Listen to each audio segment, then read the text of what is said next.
Hello students, welcome to a new session. So I hope you're all keeping fine. And today in this class, we will discuss about the sequence of tenses. Okay, so in the last class, we were talking about tense and time, and so in it we also discussed about uh, the different tenses, that is the three tenses, and its usages and so on. So in this class, we will discuss about the sequence of tenses. So in the sequence of tense, so what do you mean by sequence of tense? So here, the sequence of tense is the principle according to which the tense of the verb in a subordinate clause follows the tense of the verb in the principal clause. So here, the sequence of tense is the principle according to which the tense of the verb in a subordinate clause follows the tense of the verb in the principal clause. So, it is according to which the tense of the verb in the subordinate clause follows the tense of the verb in the principal clause. So, here there are two main rules governing the sequence of tenses. So, we'll see the particular thing. Sequence of tense means how a sentence or a tense follows the next. So there are some aspects or rules which are there. So we'll just see that. So the first main rule in this sequence of tense is that the past tense in the principal clause must be followed by a tense of the past time in the subordinate clause. So here a past tense should follow a past tense in the subordinate clause. If there is a past tense in the principal clause, then subordinate clause also will be in a past tense. So I'll give an example. He was telling us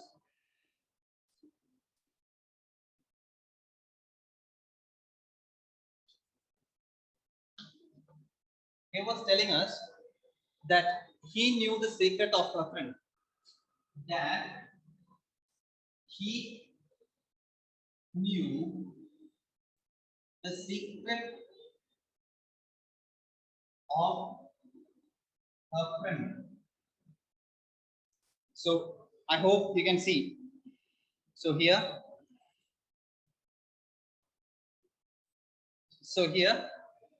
he was telling us that he knew the secret of a friend. So the first one, the principal clause is that he was telling us. The principal clause in this sentence is that he was telling us. This is a sentence which is in a past tense. And in the same way, subordinate clause also is in a past tense. Here, that he knew the secret of a friend. It also is in a past tense. And in your textbook itself, there are some examples which are given. That is, she told me that it had been raining for 2 hours. She told me that it had been raining for 2 hours, or else she knew that he would go to Kolkata. So here in this sentence, both the clauses are in the past tense. The principal clause as well as the subordinate clause is in the past tense.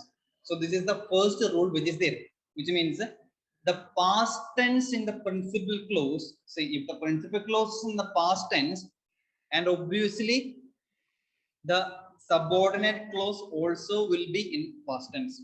This is the principal rule or the first principal rule in the sequence of tenses.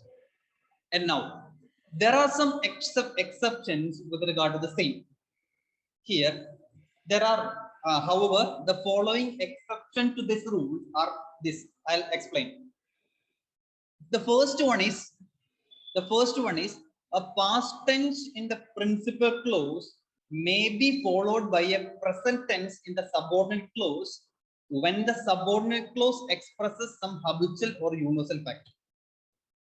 When we speak about a universal fact or a habitual action or anything of that sort, what will happen? This rule will change, because if we are saying something in the past tense, that is with regard to principal clause, and according to our rule, the subordinate clause also should be past tense. But in case if the subordinate clause is speaking about a habitual or a universal factor or whatever it is, what will happen? Automatically, that rule will not last. So here we will use the there's a change. There will be a change. For example, a past tense in a main clause or in a principal clause, and present tense in the subordinate clause. For example, I'll say some examples. For example, a teacher said that the earth revolves around the sun. A teacher said. So that's a principal clause, which is in a past tense. And then we'll see that the earth revolves around the sun. So according to the rule which we have studied, or the principal rule of sequence of tenses, says that the past tense in the subordinate principal clause should be followed by a past tense in the subordinate clause also. But here in this situation, since the subordinate clause is speaking about a habitual or a universal fact, what happened? We change the rule and make it as a past tense in the principal clause and then followed by a present tense in the subordinate clause. Or else he learned from his experience that pride has a fall. He learned from his experience that pride has a fall. So here we have used a present form in the subordinate clause. Why? Because we are speaking about a universal fact, which means pride has a fall.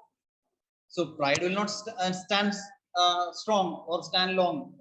It will have a fall. So it's a universal fact. The next one, the saying said that all men are mortal. Saying said, the saying said is a principal clause which is in a past tense, but it is followed by a present tense, a sentence or subordinate clause which is in a present tense. That is, the saying said that all men are mortal. So this is with regard to the first exception to the first principal rule of sequence of sentences. And then the next one.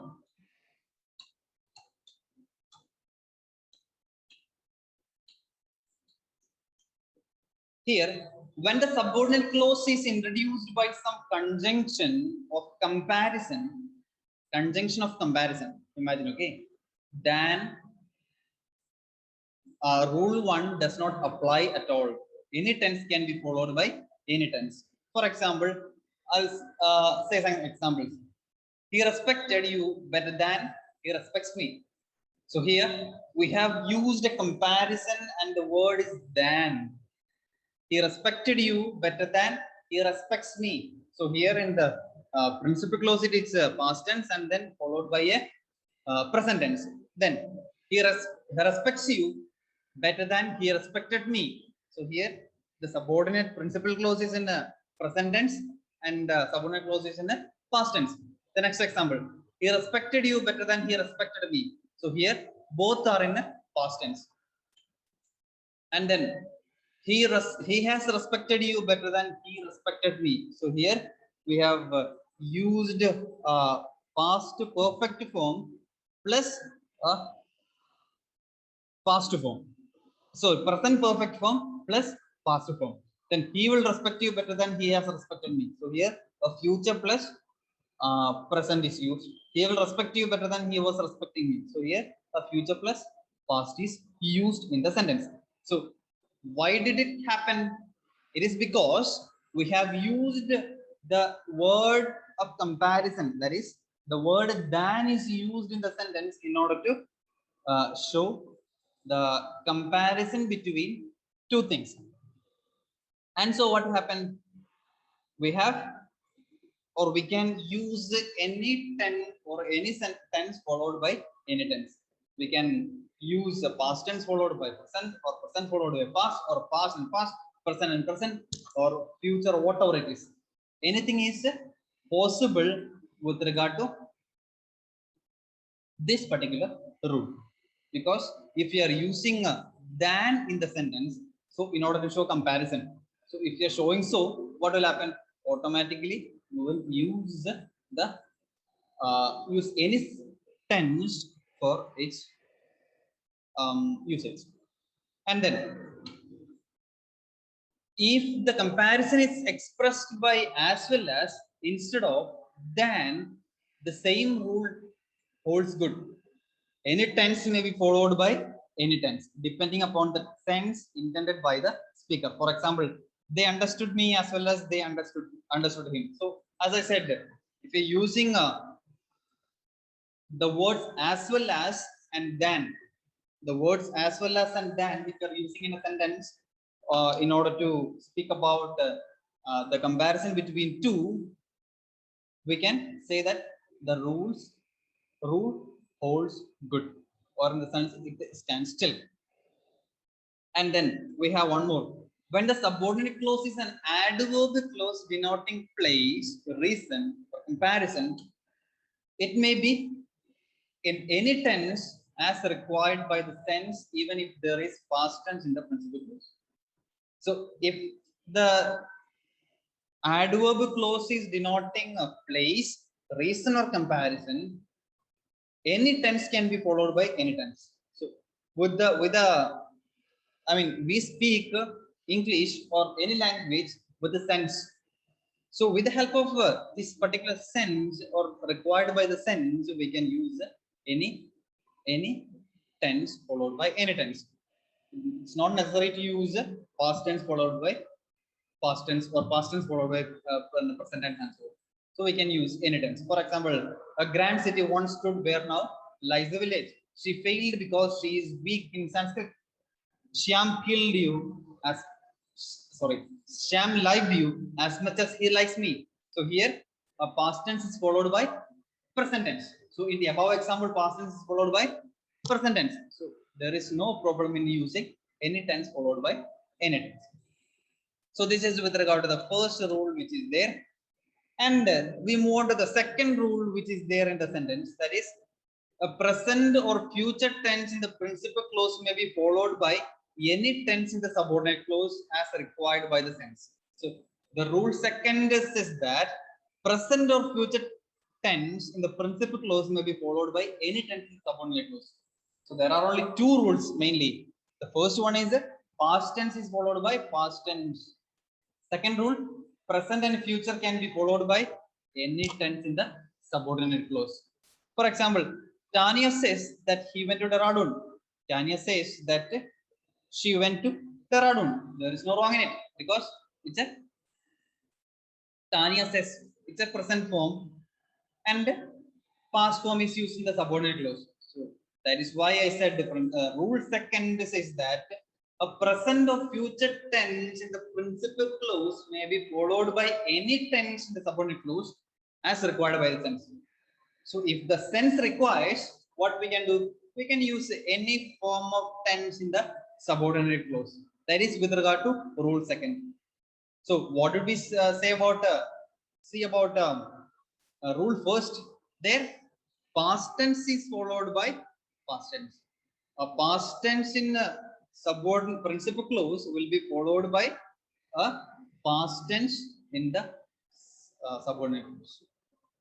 So principal clause will be followed by subordinate clause, both past tense. But in the rule second, what happens here? A present form or a present or future form is followed by any tense in the subordinate clause. For example, they will say that they will not betray their country. They will say that they will not betray their country. So here a past tense is followed, future tense is followed by future tense. And the next one, he will say that Ramesh played a trick on him. So Ramesh, he will say that, he will say, it's a future tense. Ramesh played a trick on him. So here past tense. So here a future tense is followed by past tense. A future tense in principal clause is followed by past past tense in the subordinate clause. Okay, now there are some exceptions to this particular rule. We'll just see that. So here, whenever a subordinate clause expresses purpose, its verb is always in the present tense. When it expresses, when a subordinate clause expresses a purpose, a particular purpose or a need, its verb is always in the present tense, even if the verb in the principal clause is present or future. Now we'll see what it is. She works hard that she may survive. So there is a purpose for doing something. There is a purpose for working hard. So what is that purpose? It is to survive more. So she works hard for what? For what purpose? In order to survive. So in case if the subordinate clause is expressing purpose, its verb is always in the present. For example, she works hard that she may survive. She works hard is the principal clause. That she may survive is the subordinate clause that is there in the sentence. And she may survive is in the present tense. It will be always like that because it expresses a purpose. He eats well that he may live. He eats well that he may live. What is the purpose of eating? It is to live. So here we express a purpose in the principal clause, and the purpose is explained in the subordinate clause. So in that case, what will happen? We'll use the present tense in the subordinate clause. Always we will use the present tense in the subordinate clause.